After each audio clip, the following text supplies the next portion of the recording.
So welcome everyone to one of the last Neurotech lectures. This one is covering neuroethics, and we will broadly cover what are some ethical concerns in the field of neurotechnology today and in the foreseeable future. And it's final week here at Berkeley, so thank you for everyone that is able to join me today. And because the topic of ethic can be a little bit cerebral or abstract at times. If you have any question or input, feel free to put in chat or chime in at any time. And the lecture today was prepared by me, Cuong Liu, and Amy Wang, and I will be presenting the rest of the lecture.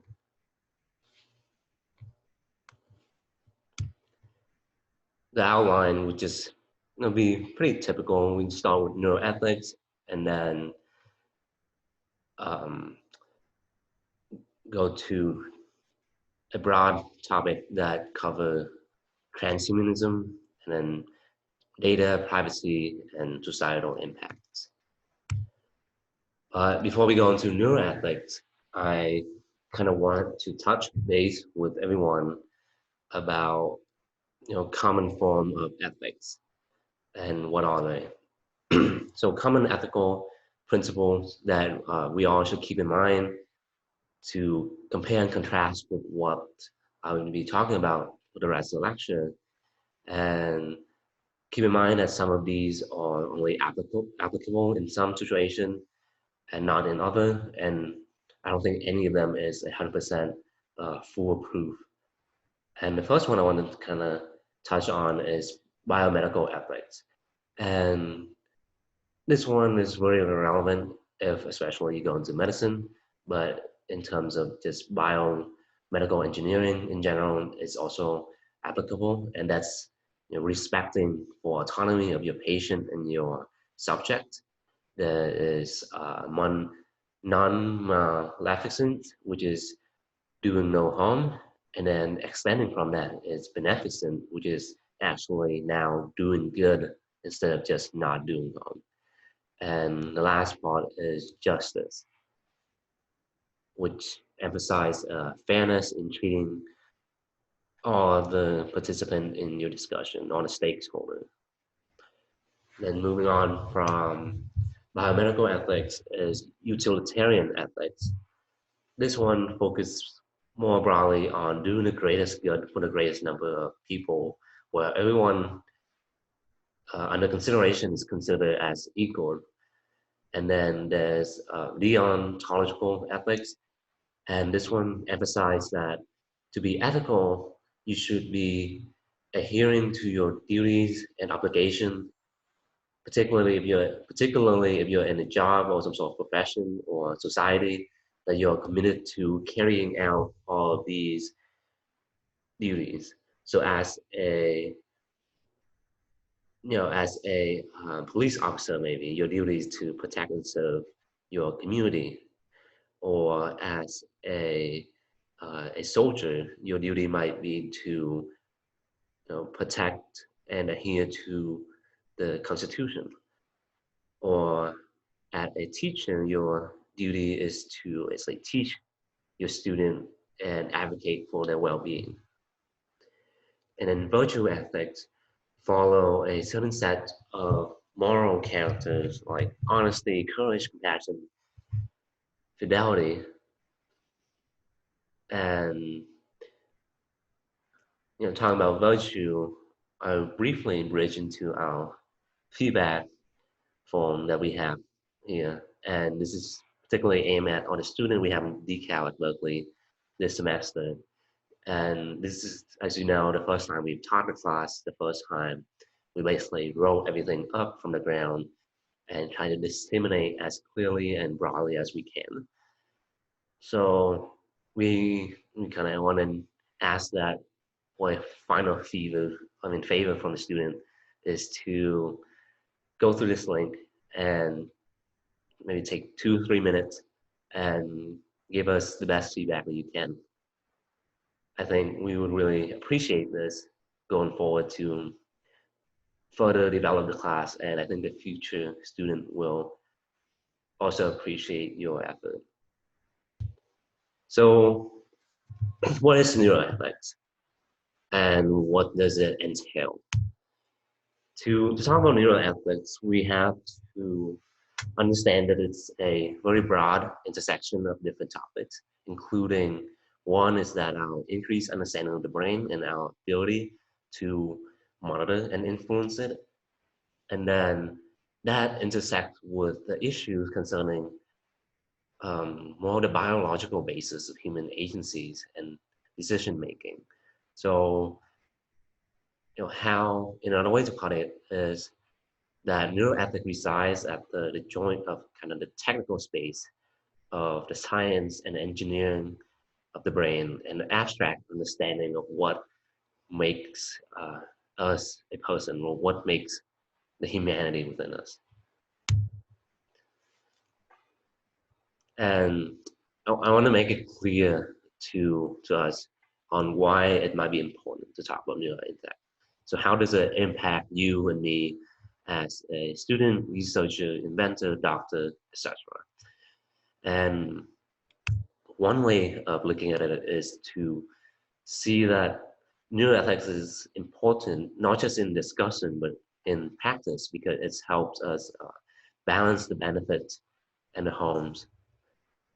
And that sounds simple enough, but let's take a moment to consider exactly who neurotech might affect and who neuroethics might apply to.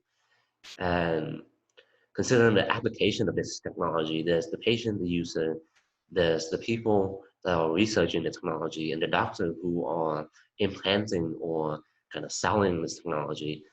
And regarding the patient, there's also their families and their relatives. And then, who else? Expanding from these more of the first-hand primary stakeholder, we have kind of the secondary people. And these are the manufacturer and shareholder of neurotechnology company and startups. There is the regulatory bodies like the FDA.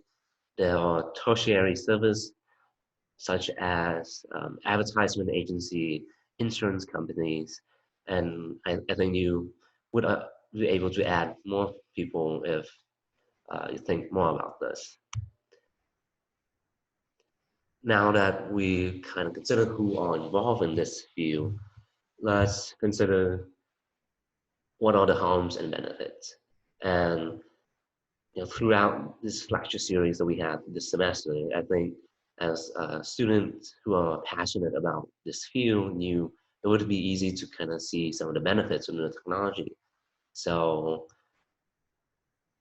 let's, for a moment, tease out why reducing the harms is good. And what are the harms? The harms are surgical risk when you have to put in the implant, the cost from tuning the device and having to come back week to week, month to month to train or maintain the device that now you have in your body. And third is the non-recoverable damage even after the device is removed from your body. And other harms can be life disruption from adopting a new device, from depression of losing the device, and even death when the device malfunction. So with neurotech being so close now to a very vulnerable part of the body, the risk is, I think, a lot greater than past biotechnology.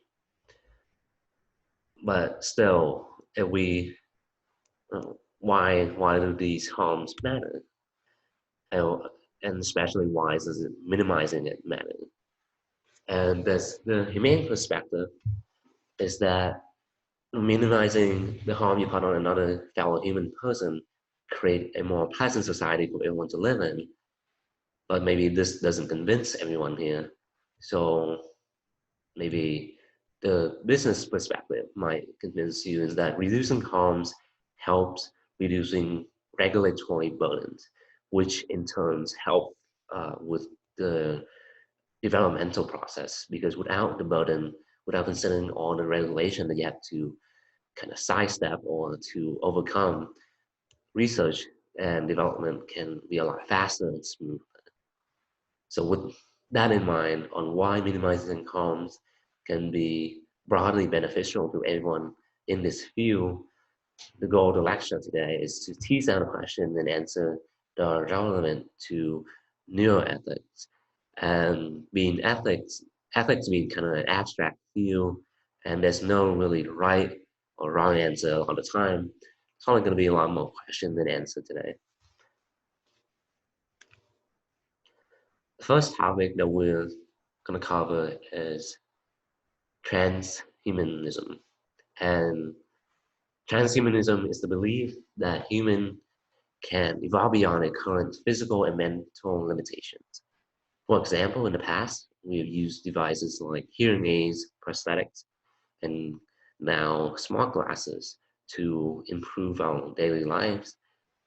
And in the future, however, we can imagine a world where implants are used to augment our senses or even boost our cognitive processes.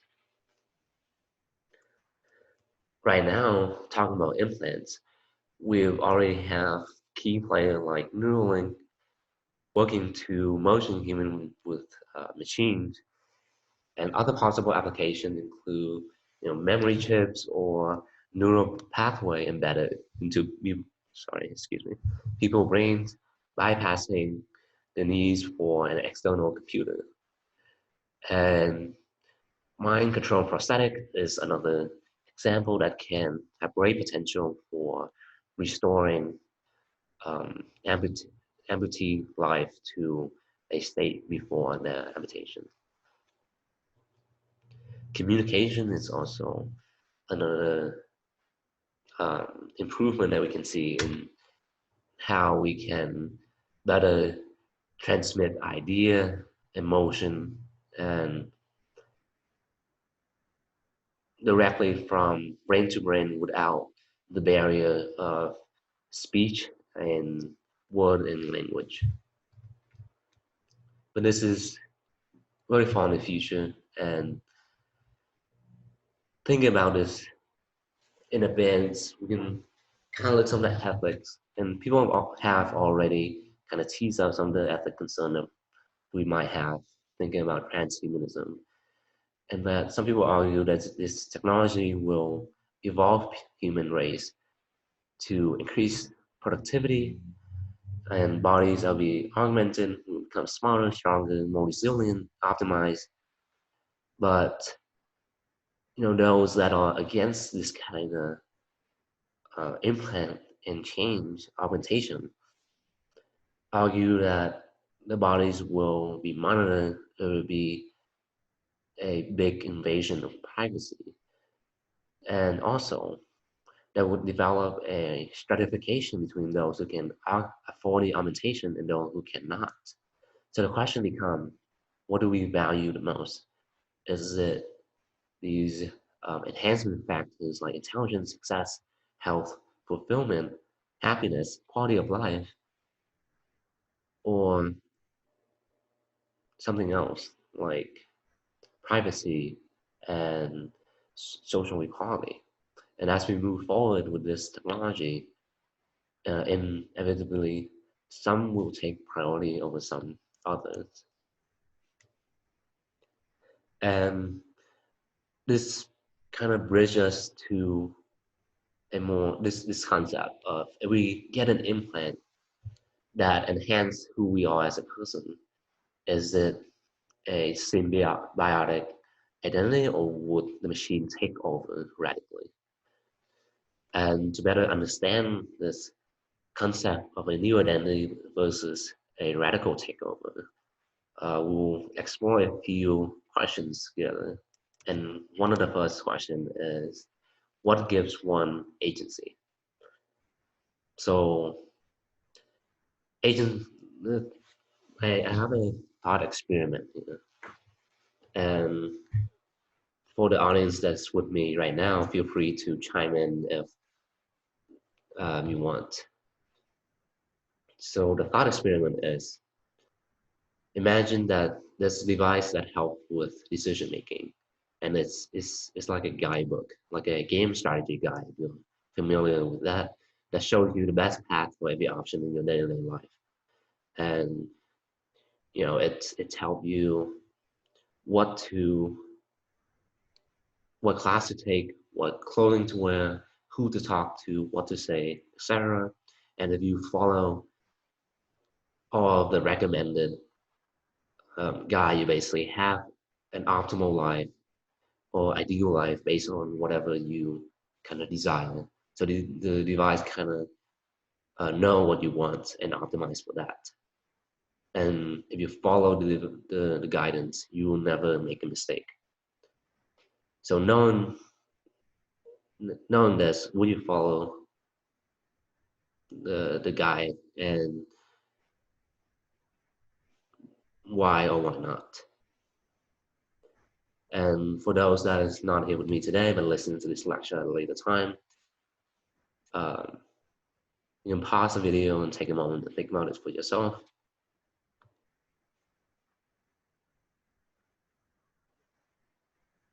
And then, it sounds really tempting, doesn't it, to have something that basically guarantee your perfect job, family, lifestyle, whatever you might desire.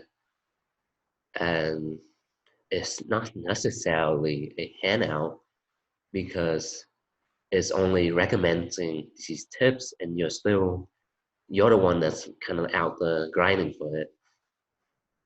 You just kind of follow this rail that is set up for you.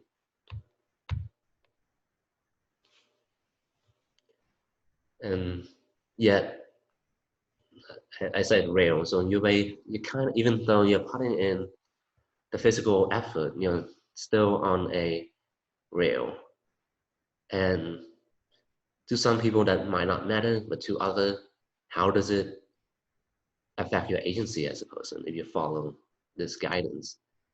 Do you still have autonomy? Because you think about it, at any moment, you are free to not follow any of the guidance.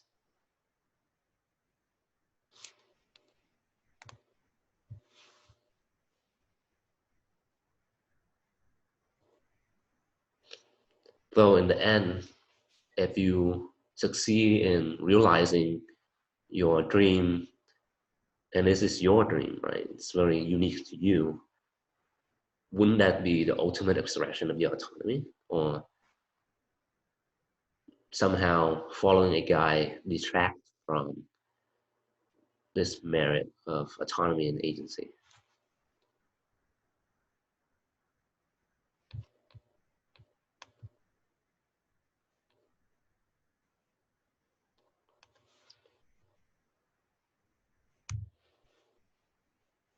Continuing on, we have some study that have actually looked into this question of, we have an implant device that give us guidance, and how does it affect the person's agency?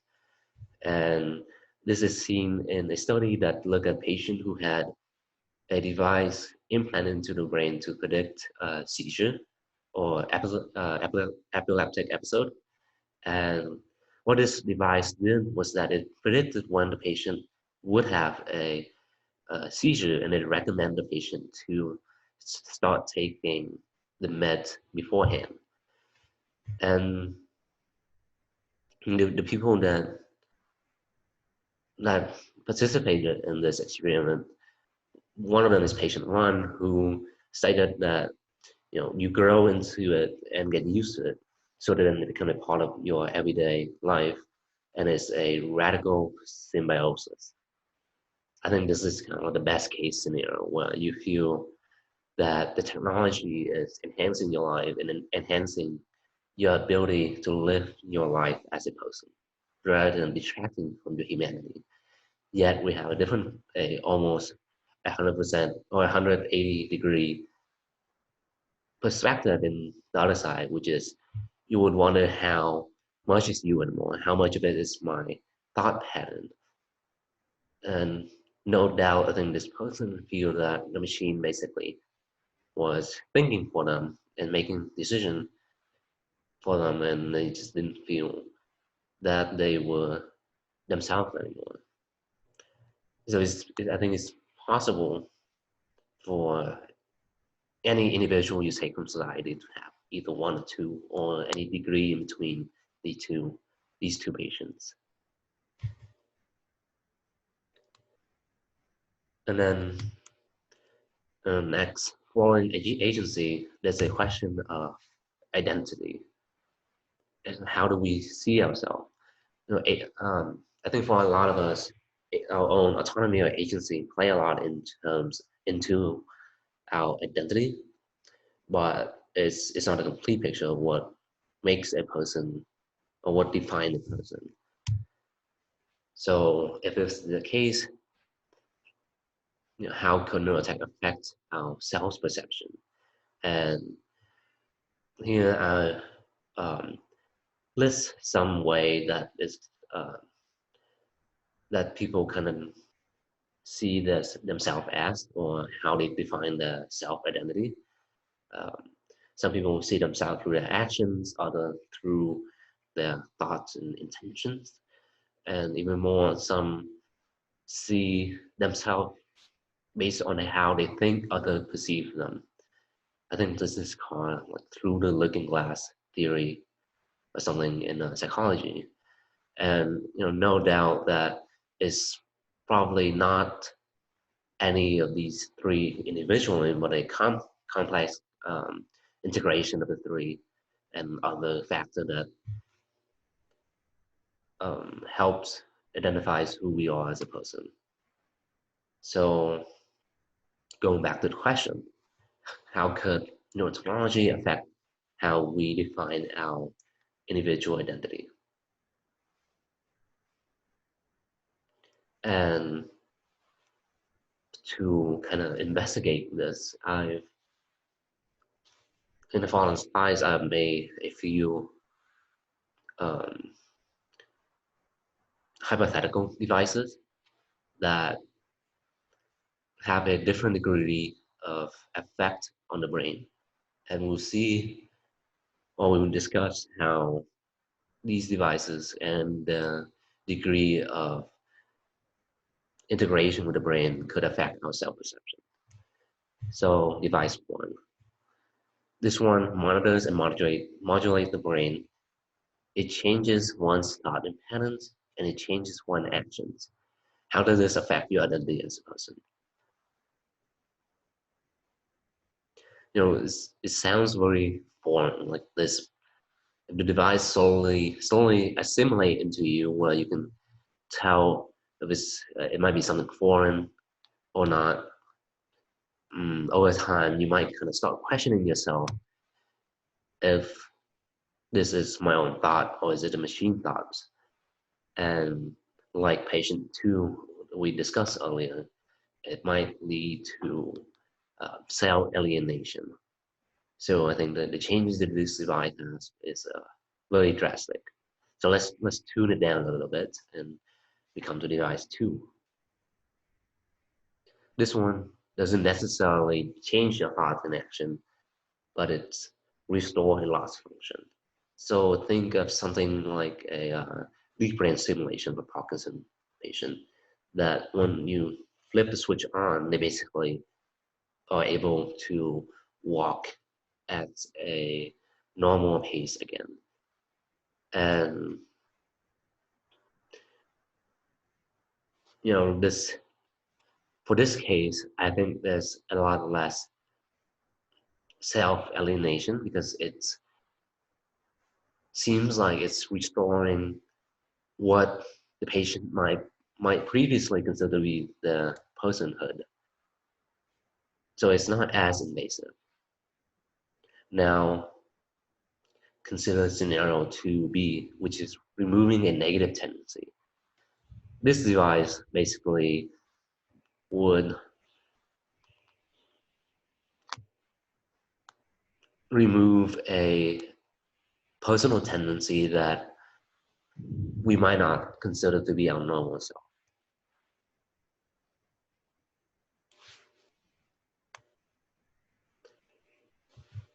For example, some of us might consider that our tendency to procrastinate or to forget or to panic to be something that we don't like or don't consider to be a part of who we are. And the device can basically tune down or suppress this tendency. Should we condone this, and how should society condone this? And what do you think? Would you um, put something like this inside your own body, and how would it affect the way you see yourself? Because like personally, right? Let's take one of these traits, which is, let's say, procrastination. And let's say that I procrastinate sometimes, but I don't see procrastination as a core part of my identity. So I put this implant into my brain, and it suppressed my tendency to procrastinate. So because of the suppression of a trait that I normally consider to be foreign to myself, potentially I would feel that my identity as a person is now improved because I'm not expressing traits that are, oh, that's I consider to be foreign, if that makes sense. And similarly, how would you feel about this if you were to get this implant? Let me know through chat or raise your hand if you have any thoughts. And then the third scenario, which is enhancing some abilities, and this go back a bit to transhumanism, which is what if the device can increase your or improve your reflexes or your alertness so that you can catch the spoon as it falls off the kitchen counter, or you can stay awake for the whole 90 minutes of your Chem 1A lecture and without caffeine or without going on Reddit or YouTube or Facebook. How would this affect your identity as a person?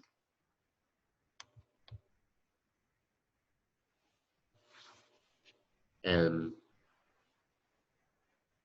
so far, the way that I've proposed this device is that very discreet in what they do, or they restore a loss function, they remove a negative tendency, or they enhance some abilities.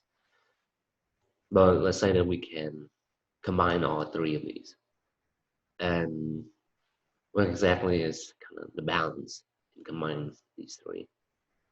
Maybe doing one of the three is just too much. So we tune it back down to device 3, and this device is different in that it magnifies pre-existing tendency, whereas the other two devices might add something you don't have before. This one kind of analyze what you have as a person, and it either magnifies them or suppress them. I have a kind of a quick equation here that let's say that you as a person want to be nicer, less mean, but you kind of like how quirky you are as a person. So you like up tune your niceness, suppress your kind of evil Y right there, and then kind of maybe tune up the Z function or your quirkiness a little bit above what you are right now, and that is your new personality and identity. And because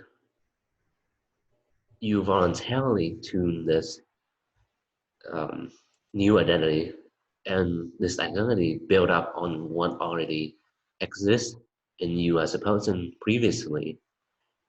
So how does this affect your identity, and would you feel self alienation like in the previous cases? And would you adopt something like this?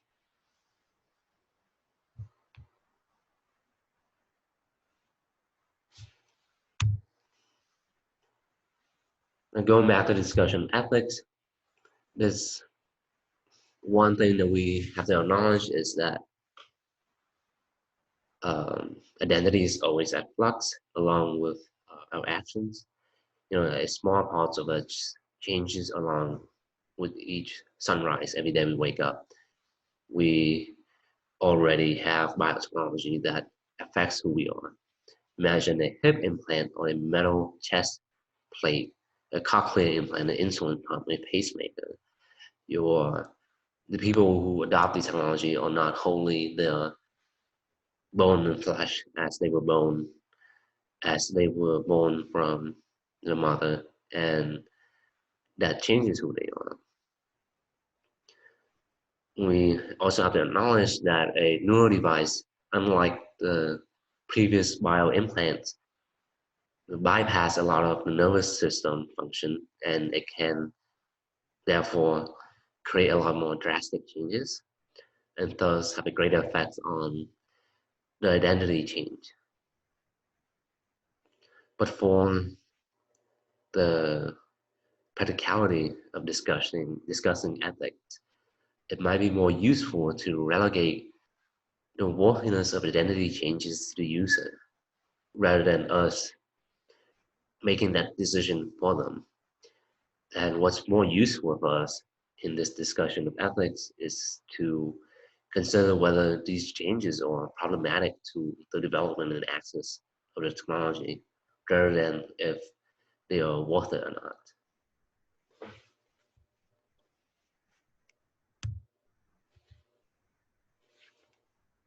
Okay, let's move on now to brain data and privacy. And let's start with mental state. So brain imaging, we've covered brain imaging earlier in the semester, and we've talked about how it provides a lot of valuable insights into diagnostic and planning for clinical operation. And as we go forward with better understanding of the brain function, brain imaging would probably provide more insight into knowledge about the brain as a whole. And the implication is that it can go beyond medical applications. The correlation between mental state and activities in the brain or visible on brain scan can give access to parts of an individual mental state. And an example is that fMRI has allowed us to study a range of psychological states, including personality, intelligence, and this moves us closer to the goal of measuring these traits. But this also means that studying an individual brain scan, we're able to gather information about the psychological traits. And what if technologies are applied to brain monitoring? Who should have access to this ever increasing depth of information? And the concern for access is important because it can lead to a lot of discrimination. As technology progresses and research further our understanding of the brain, our ability to extract and interpret this information will review information such as one's truthfulness, psychological tendency, mental state, and attitudes with increasing accuracy. And at the moment, I think that our regulatory space is really ill-equipped to deal with this ever more personal wealth of data. And if not done right, the data can be used for worker discrimination, mass surveillance of people, and even stuff such as hacking or blackmailing that is a great threat to the general welfare of the population. And this is a serious concern because we don't have a good track of record, I guess, a good track of dealing with privacy concerns. Like if we look right now in our at our senators and congressmen, we can see that some senators are actively during this COVID-19 pandemic trying to erode away encryption on the internet for better surveillance. And if your representative is not advocating for your well-being, like who can we trust? Can we trust the private sector? Can we trust, look at Facebook and the spotty history with user privacy? I don't think the private sector is also is someone who can trust either. So the question, maybe not who we can trust, who we can hand this data to right now, but what changes should we push out or advocate for so that doesn't matter who the data might land into or who might gain the data, we can trust that they will take care of it. Another aspect of why like neural data and privacy is important is application to criminal justice. Neurotechnology has been able to serve as a way to detect lies, and it's being used to judge criminal, making assumptions about sanity or guilt in people with different brain characteristics. In the future, there's potential for the enhanced memory of eyewitness for trial, along with all the goodness that this can bring, though. There can be ethical concern too. There are circumstances in which the brain state can force someone, or there's circumstances that the state government can force someone to undergo a brain scan. Um, should we extend some of the amendment, like the Fourth Amendment, which is now applied to a phone when the police can't really force you to unlock your phone. So analogously, I think it would be reasonable that the state doesn't force you to undergo a brain scan. But would you lose these rights if you're a criminal? If you're convicted, can you be forced to review brain data to discriminate other people? And what is the privacy space going to be like for brain data? And in extension, what about using neurotechnology to treat or rehabilitate people with criminal tendency? What does it mean to what does criminal reform mean now? Or in the past we kind of try to reform people through more cruel psychological methods, such as reshaping the behaviors. But imagine a world where you basically can prod a brain and rewrite them as a person. While that's some immediate benefits, such as you take away someone that is a serial killer, is a slippery slope argument where this can go beyond what we can foresee and change society for the worse. And talking about society, we'll move on to societal impacts and some of the societal impact that we can see with neurotechnology. Before I go further, I kind of want to emphasize that I understand that neurotech is a very open and accepting field. It's a very interdisciplinary field. There's people coming from engineering, computer science, cognitive science, psychology, and even philosophy. So with this openness in mind, I want everyone to continue to be open-minded with the topics that I will present in a second. especially topics that you might not be familiar with. The first topic is the accountability gap. So, like autonomous vehicle, self-driving car, if it hits a person, who is at fault, right? And because this in the case of neural devices or in neuroprosthetic arms, if it malfunction, who is at fault? And the example I have here is, let's say you have a prosthetic arm and it suddenly slap my friend. Who is at who is at fault? Is it me? Is it the programmer, or is it the manufacturer of this device? And this question is harder than what it appears to be, because a lot of these devices work by taking the input of a neural pattern and using a machine learning algorithm to translate a certain pattern to action, which is moving the device. But this translation is often a very black box operation.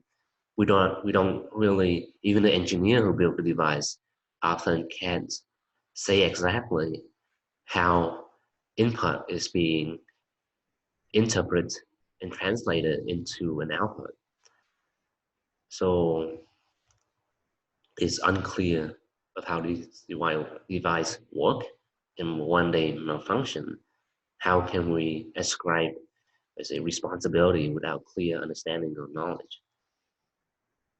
Because let's consider a few scenarios when we investigate further into this uh, scenario. So we know that the device suddenly slapped my friend. And did I intend to do it and gone through with it? Or did the device somehow misinterpret my anger and perform the slap, even though I never had the intention of committing such a heinous act? Or the third scenario, which is, did the device just completely malfunction and misinterpret my thought? Maybe I was thinking about this gift right here, and the device just performed action without realizing what I was actually thinking about. And as this technology progressed, and as I talk about the black box operation, we might or might not be able to actually ever be able to fully understand what the algorithm was doing. So without this clear knowledge, what are some ways that we can ascribe responsibility?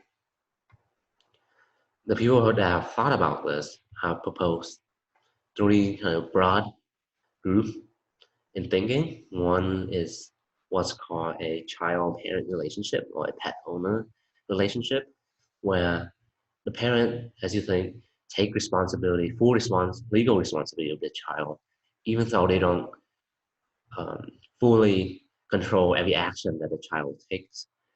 And even when, so likewise, when the device malfunction and we claim that we didn't intend to do something like that, it's still our devices, and we might have to take full legal responsibility of the device. And maybe that's not fair to some of you. So there's a second proposal, which is taking the consequences and ensuring them, either through a manufacturer warranty or through a insurance policy. So imagine like a car insurance policy where if you suddenly make a mistake and crash your car into another person, it doesn't really matter if you really did it intentionally or not. the kind of financial compensation that you have to pay to the other person is through the insurance company. But this insurance consequences path is flawed because it's only cover kind of the financial aspect of these consequences. You know, if you intentionally use your vehicle in a homicide, or you use your prosthetic arms to um, severely hurt another person, the criminal justice system would look if there's ill will or ill intent and beyond just a civil case where they just consider financial payback. So because there's not a lot of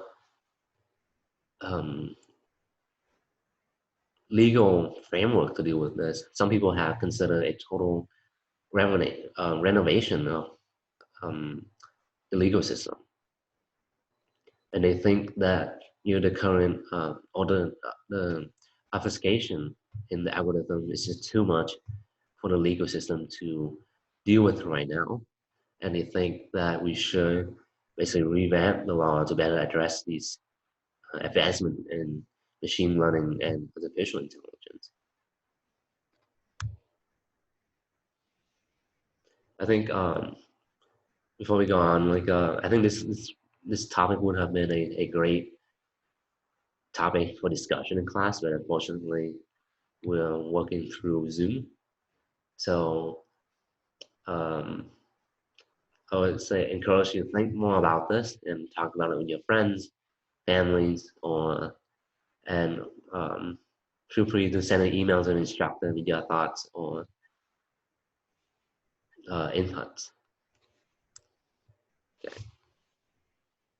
Continuing on the expectation gap in neurotechnology, and this deal with unrealistic promises of the technology. What I mean by this is that there's a lot of media hype, and this create unrealistic expectation of neurotechnology and what it can deliver to the patient. And this is important because when you consider the patient who is making a decision to whether or not to adopt a neuroprosthetic or a brain implant, they need to make a informed consent and decision. And an informed consent requires decision making that's based on understanding and voluntariness. But if there's hype from the media that create unrealistic expectation, then the patient cannot make a informed consent because they don't have a realistic understanding of the technology. So this topic aimed a lot more at us as the student and researcher who works in the field, is that we need to ground our understanding of the technology and its potential in reality, current reality, and to communicate this clearly with the media so that there's no fake news, basically, so that there's no unmet expectation that could lead to backlash. Because if there's backlash, it can really slow down the research and development of the technology.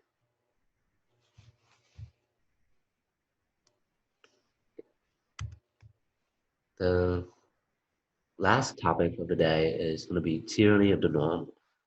And what I mean by this is that there can be stigmatization of disability, and neurotechnology could play a role in enhancing or rather strengthening this stigma. The first topic of the first point is that with everything in life, there are varied perspectives, and particularly when we talk about disability, many people who are legally labeled as disabled consider themselves to be differently able rather than disabled. And they don't see themselves as having a deficit of ability. Rather, they see themselves as just, working along, living through life in a different way. And these people are often marginalized based on how the majority of society see them and view them and treat them as. And BCI, for example, older PCI, such as a BCI, meaning brain computer interface, such as a cochlear implant, are seen as an enhancement rather than a restoring device to a number of people in the differently able community. So what does this mean, right? Uh, Neurotechnology is not seen as a restoring technology, but as an enhancement technology. That means that we push PCI technology as a way to restore a patient to normal. It can, in a way, define a normal state that these communities do not want. And the more we push, the more it could mean that there's a societal pressure on these communities to adopt the technology, when really these technology should be optional, not mandatory. And it could really take away the ability to self-determine, to make their own decision to whether or not they want to live with their difference, rather than having to conform what society deems as normal and optimal.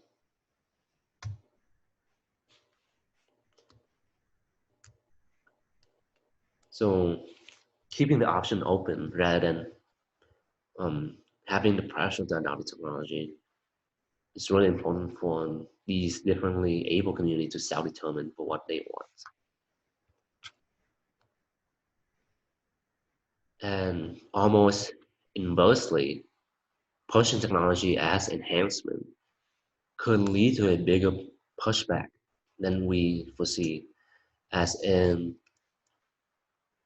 BCI or brain computer interface can be seen as unnatural, synthetic, ungodly, even however you put it, like what is seen with GMO in biotechnology, where the scientist is advocating for this technology because it can bring a lot of equality and access to food for the broader community. But there's people out there who see that anything that's not what's done in the past to be harmful. And technology, like neurotechnologies, being an implant, can see a similar pushback. And it's important that we um, clearly show that brain computer interface to the mainstream population as something like a hip implant or a pacemaker, and it's something that can enhance our life, but it doesn't really make us synthetic or unnatural. So the second consideration here is talk about how there needs to be a slow and steady approach so that people don't push back consultative, consultatively to stay in what's natural and normal. And the third topic of regarding to tyranny of the normal is a Gattaca scenario. And Gattaca is a movie on, the premise of the movie is on genetic enhancement, where basically at birth or right before birth, or actually at fertilization, the fetus is basically CRISPR into a certain way, such as lowering the disease risk or increasing the height, increasing the muscle strength. And as this technology become mainstream, there's basically a pressure for parents to adopt this technology for their kids so that the kids don't have a disadvantage in society. So similarly, there can be an enhancement. Oh, sorry,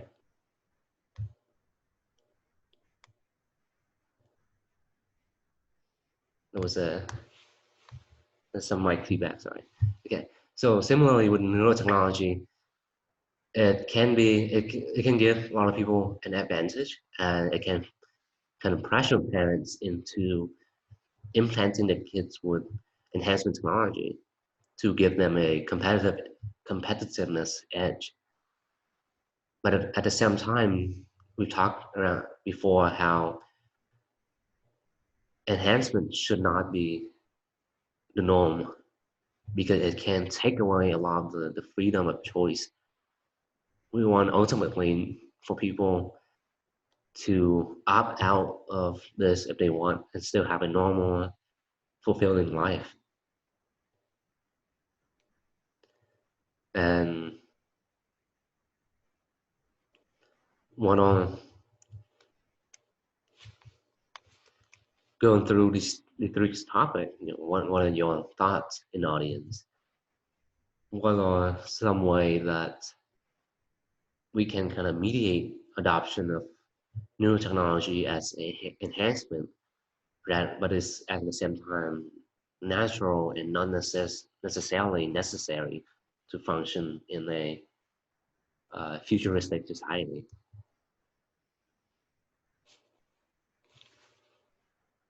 And with that, I would like to conclude this lecture on neuroethics.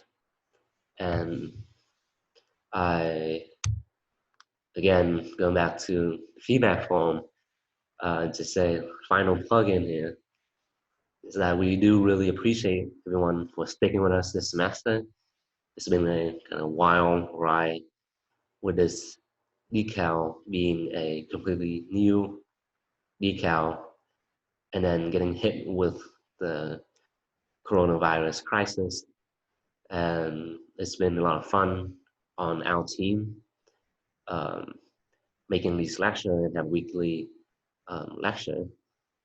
And I hope you learn something new from us and we'll be able to take this into the future and contribute to the field of neurotechnology. And with that, I would like to close out on the lecture. Thank you.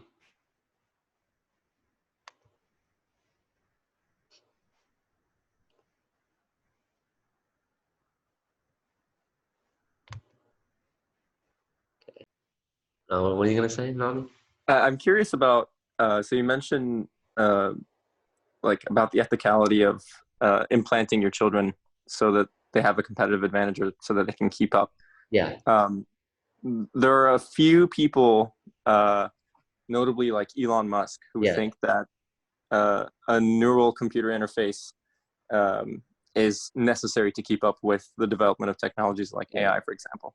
Mm-hmm. I'm curious what you and whoever else is here thinks about that, and whether, so I guess if we do decide that ethically we want to give people to have the option, have the freedom of choice, not to go forward with these types of augmentations and still retain a fulfilling and happy life, then does that mean that we're going to need to have sort of guardrails in place with AI or take any precautions on that front? Or in general, I guess, what is your opinion on having to do this in order to keep up with AI? Yeah,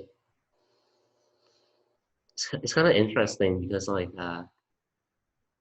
the way that Elon proposed it sounds kind of wacky. And that's fair. To address the question, well, you have to kind of break it apart and talk about what is it like? What is AI doing that we have to keep up with,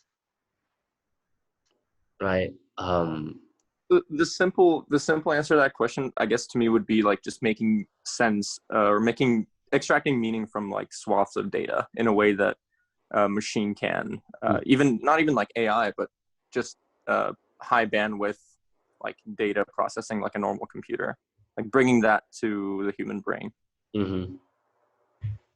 For me, at least, I feel like these sort of augmentations should always serve a purpose that doesn't already exist. And so I guess like a counter question could be like, if AIs exist that can do this massive amount of data processing, why does a human need to do it? You know, like why would we need to have like implant something into a 5-year-old child to do something that a computer can also do? Like humans are inherently very, very different from machines still.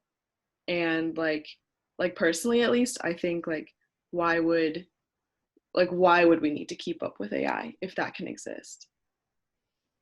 I think Right. That's a fair point. Yeah.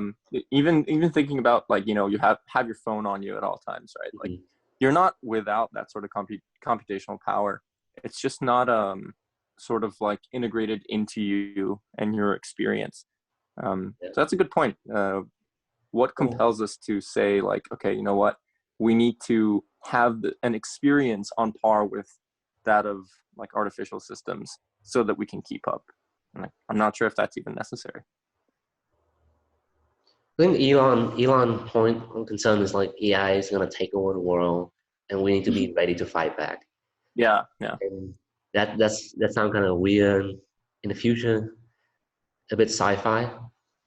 But something else that might be more realistic or like is realistic is like he trained like wait, I don't know, it's his team or DeepMind, but like the Dota team that's basically just ran on AI, Yeah, that was being OpenAI. able to be professional team, and Dota is just like a competitive online game, and you have this AI team that's fighting a team of human, and the human is losing, and Elon proposal basically putting an implant into these human players and basically enhancing their brain in a certain way so that they can process data, make decisions faster, and stay competitive with the AI team. And that's kind of what he's proposing now, reframed in a more relevant or in our time framework or topic. And you know, for this scenario, then you would give the implant to the athlete or the pro gamer, right? So for your original question is, do we need to give implants to everyone to stay competitive with AI in the future? Maybe we need to give it to scientists or to, engineers. But if you're someone who's like a teacher or maybe a artist or maybe a construction worker, you might not need all this extra data processing. But then That's that could interesting. also potentially bring like stratification into a society, right? Where people with, not like blue collar jobs, they would have this like insane amount of power. Yeah. Mm-hmm. Or it's sort of like there would have to be inherent limitations or transparency on like people who are essentially elected with this sort of power. Yeah. In that situation. But I mean, I think so. You bring up the example of the OpenAI like Dota team. Yeah. I think one of the sort of benefits of that system is right, like the players don't have access to each other's thoughts. They don't have like a near zero bandwidth or near zero like latency, like perfect information communication system between them. Yeah. So I think that's actually a good point because even sort of not going into the realm of data processing and enhancing like the bandwidth on that front, what if these implants focused on our connectivity, right? Like the same way the internet and smartphones turned us into like brought us closer to that kind of like hive mind, or like you know, always connected to everything all the time kind of experience. What if one day the way like we live, the way we interact with our environments and everything, can be brought closer to our like sort of our we could instinctively interact with our environments via like these implants in the same way that you would like choose to move an arm instinctively. Yeah. I'm wondering if that like kind of goes, if that's the same, if that requires the same type of leap as saying, you know what, like we need to like, you know, we need to put AI in our brains so we can think faster, or we can keep up, you know, things like that. There's some like very cool linguistic barrier that can be overcome and enhance our connectivity between two individuals, the two humans. And because the way that we speak, we rely on words, right? And my understanding of the word is similar to you, but not exactly the same. So when I'm trying to communicate an idea, it doesn't, often doesn't get to you 100% of the time. And this get more complex with emotion, with more complex idea, with feeling and stuff like that. So one exciting thing about neurotechnology is that potentially you can basically transmit the raw understanding, feeling, emotion directly to the other person without requiring vocalization or requiring the linguistic bending of words, if that makes sense. You don't need to bend, categorize what you're trying to say into words. And I can describe to you what, let's say I'm watching like Frozen 2. And it was like, this scene is so beautiful. It's like sublime. But when I'm describing to you, and let's say you haven't watched the movie, and I'm saying all these things, you can only really imagine what it means. You can't really fully felt what I felt. Yeah, I think you're right. I think that's definitely the case with language. The concern though in that like toward that idea, and something that I read recently about is, I think it's called like the neural I don't actually remember. It's called like something linguistic theory that is like gaining a lot of traction and sort of becoming the sort of the way we look at language in the brain nowadays. It's like, I think learning depending on the language that you speak and depending on the words that you use or that you're taught to use to describe certain things, you're like, the language informs the way you think in a lot of ways. And different people who speak different languages at least sort of think fundamentally differently about things, because language, I think we're more and more understanding that is not just like a means of communicating inherently identical like ideas. It's like a means of expressing fundamentally different ideas because they create the ideas in a way. Like your handle on a concept or a thing in the world is more than just a handle. It becomes what that thing is in your brain. So it's like a latent representation of that thing. So I guess in that sense, like, is it more likely that we'll develop a universal language of some sort that, you know, people can like interface with each other and exchange information using? Or like, in my mind, it's difficult to imagine that like you'll be able to transfer my idea of Frozen 2 to your idea of Frozen 2, because like we're thinking about it, like the language that we learn completely motivates the way in which we think about what's happening. But I'm not sure. Like there's this word in Russian for like this very specific shade of blue, right? And if you're Russian, you know what that shade is. But if you're American like us, I don't think you would know what I'm talking about right now. So if a Russian speaker is transmitting a thought about a shade of blue to an American speaker, like how would they, transmit the shade? Right. And that's like one of the barrier. And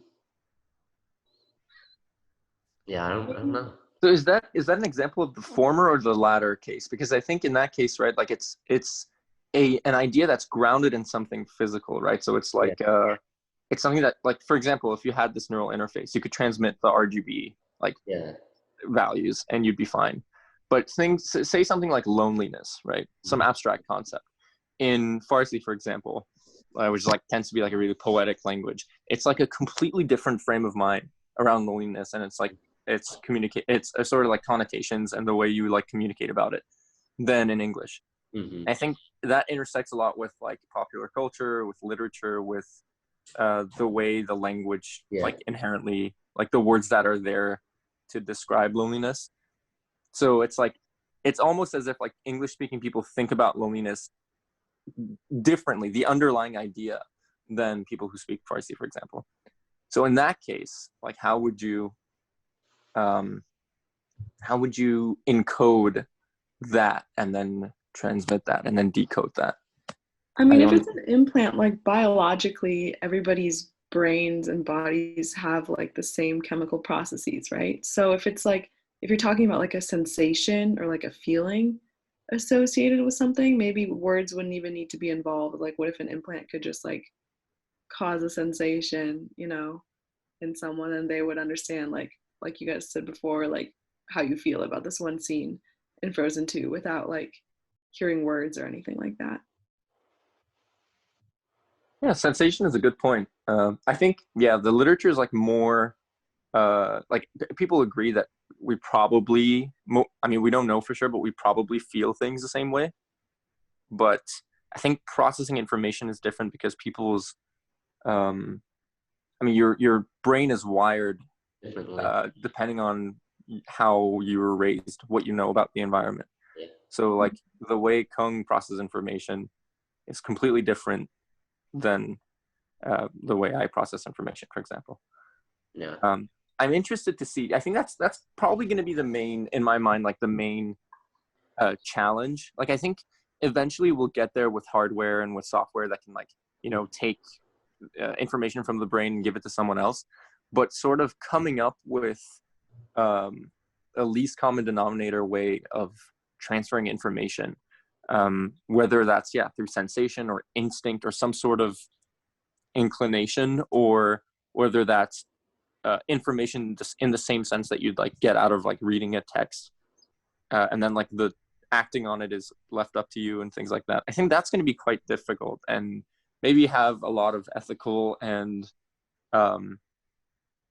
like weird considerations that I think frankly like all of humanity is probably not prepared to discuss and agree on as a whole. But I don't know, I'm curious. I think I don't know, in our lifetimes we'll probably make some advances in this field that'll, like, our children's lives will probably be a little bit different than ours. Probably. I'm not sure. I don't know. Gonna cause boomers. Buddha implants. I think organics. one way of doing it, the topic you're talking about, how we can convey a certain thing despite having different wiring, is maybe relegating it to the machine. In let's say that you are feeling let's say you're feeling A, and you're trying to convince this feeling of A, like or a feeling of like you mentioned loneliness. So you're feeling loneliness and you're trying to convince it to another person. But the way that your brain wires loneliness is different than how the other person wires loneliness in the brain in terms of the neuronal connection, chemical balances. Yeah. So what if we have a machine that basically extracts this loneliness from person A, and then encodes it to your brain, kind of thing. Encode it in a machine language, and then this machine also know how person B brains is wired. So it decode that loneliness based on how the person B brain is wired, so that it can convey is being feeling. As much of it as you can. I like that idea. It kind of reminds me of like projections in linear algebra, right? Like you have this completely different vector space, but you figure out what the closest thing, for example, in my brain, what's the closest thing to that idea that you're sort of experiencing. So that's like the projection of your idea on my brain, which is kind of what language does anyway, right? It's kind of a middle ground that like there's still a loose, like there's some area that like people kind of still like there's a lot of ambiguity and misinformation, I guess, kind of encoded in there, depending on like encoding or decoding. There's a lot of differences that get added, or a lot of like extra information that gets added. But yeah, I guess then in that case, a machine language, there will be probably a machine language that kind of takes eliminates as much of that free space as possible, so that as much of the information that's given to your brain is also information that's available in the original thought, something like that. I'm sure at the very least it'll be as good as language, and that's already better than we would normally expect just from reading about the concept of language. So yeah, that's an interesting thought. Thanks.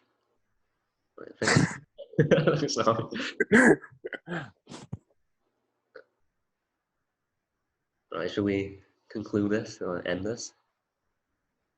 Yeah, sounds good. Thanks for the discussion.